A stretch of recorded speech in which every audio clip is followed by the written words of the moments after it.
Welcome to Reread, where I'm rereading through the expanded universe in chronological order. Folks, we're still talking about comic books here. We're talking about the Purge comic books. These were so good the first time I read them. They're even better now that I remember a little bit more about what they were apart. The first one, Butler Swan was in it. Had no idea she was in it. Totally forgot about that.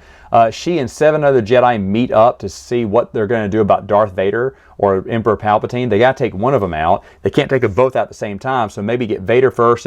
But while they've been planning that, one Jedi Master or Jedi among them has gone rogue and said, "Oh, don't worry, he's coming to us. I set a trap for him. It's going to be 7 of us versus Darth Vader." They said, "What, you told him where we were?" It's like, "Yeah. I also spread a rumor that Obi-Wan was here because for some reason he really wants to kill Obi-Wan." And of course, Vader is menacing. He's coming down this hall, this long tunnel by himself, ignites his lightsaber, time to die, Jedi. And they have this big knockdown, drag-out battle for like the rest of the comic book, and it's awesome. Vader gets torn up. His hand gets severed. And then he uses his severed hand, which is still carrying a blade, and pushes it with the Force to kill another Jedi with it. So even one-handed, he's beating these Jedi up. There's a lot of great moves, a lot of great Force moves, a lot of action going on. At the end, his mask gets a little blasted, so his eyepiece is missing. You can see part of Anakin inside of it, the scarred flesh. And he's just so beat up after he's killed them all. And his clone troopers have also helped him. The armies come in, the 501st come in and help shoot down some of these Jedi too. But at the end, as he gets repaired, Palpatine says, "Hey, I've spread the rumor that you killed 50 Jedi just now." He's like, "But that wasn't true." He's like, "So what? You're fear. You will rule by fear for all the other existing Jedi." Yeah, it's a good point. It's a good point. So the first book, really good. These are all 3 one-shots, and then the 2-part series, Tyrants Test, is what I'm talking about here. The next one is about another Jedi Master called Master Shah. She is related to Plo Koon, of course, same species as well, and she sees the past and the present. And she keeps talking about the past and what she was doing prior to Episode 3. She was there when Anakin Skywalker went into the Jedi Temple and started slaughtering younglings. She fled, but she sees him ram his sword through Jocasta Nu, which I did not know. I forgot that she had died at the hands of Anakin. It makes sense, but it shows her fate. And then for some reason, and this is the part I don't know, but Master Shah thinks that she can take on Vader, so she tries, and it's stupid. Like Palpatine can see right through it, but she gets on a secret channel and reaches out to the Emperor and goes, "I love the dark side.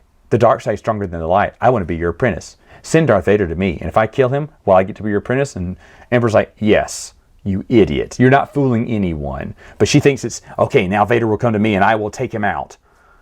I don't know why she thought. She said, "I know who you are. You're Anakin Skywalker. I saw you kill Jocasta Nu." And I was like, okay. And then right as she's dying, she has a vision of Luke Skywalker, ruling, the light side winning at the end. So she died peacefully. And Vader's very confused that she didn't die in fear or anger or hate. And Palpatine's like, maybe she saw something. I don't know. Maybe it was just lunch. I don't know. They don't care, what she saw, because they think their future is, aces. So it was okay. I get it. Like I said, if this was an ongoing series, I think I would have accepted that one issue there. But for a one-shot, I thought you needed to be a little bit bigger, go a little bit bigger. But again, not bad if you're just reading these back-to-back. Nice little story. Another story that they have here is, well, the whole time, the Emperor's just kind of disappointed that Vader sees Jedi as a threat. He's kind of obsessed with killing every Jedi. And the Emperor's telling him it's not important. They're not that important. Sure, you can kill one if you come across them, but they're not going to be a threat. But Vader thinks the opposite. That's a theme that they keep up in books and other things too. So that was kind of nice to see here. But in this one, he turns out to be tricked as he's in charge of I think it's an AT-AT factory, but these rebels who are trying to sabotage the factory, there's a Jedi among them. So Darth Vader, because he's obsessed with killing Jedi, he marches into the jungle. He leaves the garrison out there to protect the factory, and he goes and hunt for that Jedi. And when he finally finds him meditating on a cliff and fights him and kills him, Vader goes, "I can't believe you thought you'd be a match for me." He went, "No," he said, "I never thought I'd be a match for you." He said, "You don't understand. My name is so-and-so. They call me the trickster." He said, "And you'll find out the true meaning when you go back to your base." And what had happened is, he had led Darth Vader on a wild goose chase to get Vader out of the way so the rebels could come in and destroy the factory. And so when Palpatine flies in, he sees the faculty destroyed, and he tells Vader, he leaves Vader all stranded on the planet and goes, meditate on your failure. And so, Darth Vader's kind of looking at the ruins of the factory and the AT-ATs. Great. That was a great episode, or issue, one shot, because the Jedi Master knew he was no match for Vader, but he knew that he could sacrifice himself so they could take out this AT-AT factory. That's the kind of stuff, again, I wish they would have done an ongoing series of this, killing off Jedi that we know from comic books or books that they're just not going to see anymore. Kill one off every comic book, make it about them, more or less. Every once in a while you can make one about Vader, but just make it centered around the Jedi Master that he's hunting down, or Jedi he's hunting down. I think that'd be awesome. But for some reason, Dark Horse didn't want to do that, and they didn't want a long-running series with Darth Vader. They wanted to keep his stuff short, because the last one I want to talk about is Purge, Tyrants Test, and it's 2 issues for some reason, and I have no idea why, because it really could have just been 1 issue. Basically, they're on a planet where they worship the Jedi. They're statues of Jedi. And so the clone troopers or stormtroopers shoot down the temple, the statues of the Jedi, and they're going to erect a Imperial Educational Center to tell them the truth about who the Jedi were. It's kind of funny, people are knocking down statues and trying to change history from all these great heroes. Where have we seen that happen before?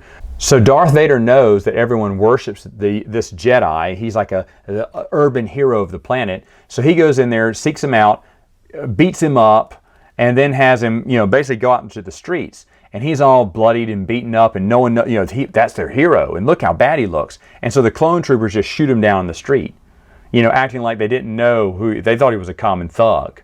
And so it's kind of embarrassing that was your hero. And so it wasn't only he's learning, is what the Emperor realizes. That's not about just destroying your enemy, it's crushing them and embarrassing, the support. It's like crushing the soul of the people who believed in the Jedi. That's even better there.